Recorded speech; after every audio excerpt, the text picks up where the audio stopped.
Similarity one shot करूया. जॉमेट्रीच्या पेपरच्या आधी तुम्हाला कामाला येईल. सो सेव्ह आत्ताच करून ठेवा आणि उद्या इंग्लिशसाठी all the best. Let's begin. तर यात सगळ्यात पहिला कॉन्सेप्ट तुमचा ratio of areas of two triangles.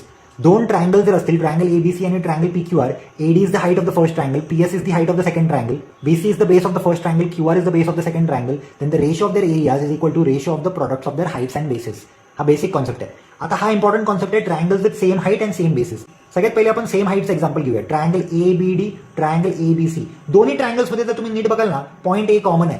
मग तिथून जी हाईट आहे ना ती कॉमन आहे दोघांसाठी. That is AP is the common height for ABD and ABC. So ratio of their areas is equal to ratio of their corresponding basis. Basically तुम्ही कसं लिहाल, थोडंसं डोकं लावलं ना, हा ए काढून टाका, हा ए काढून टाका, इथे लिहा बीडी, इथे लिहा BC. That's it. Similarly triangles with same basis बघूया.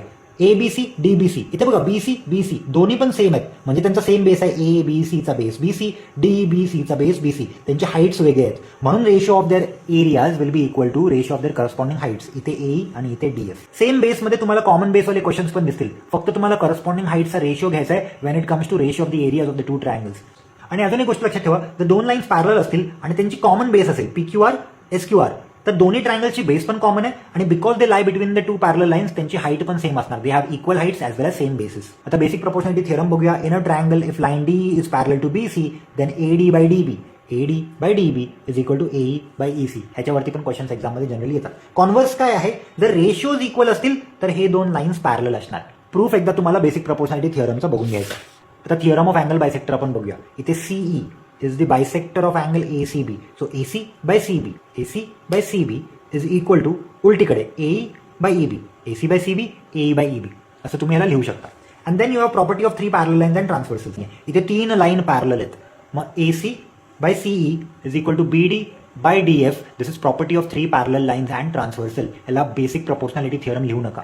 नंतर आहे test of similarity. Test of सिमिलॅरिटीमध्ये ना 90% ऑफ द क्वेश्चन्स ए टेस्टनी सॉल्व्ह होणार. तुम्हाला असे ट्रेपेझियमवाले क्वेश्चन्स दिसतील.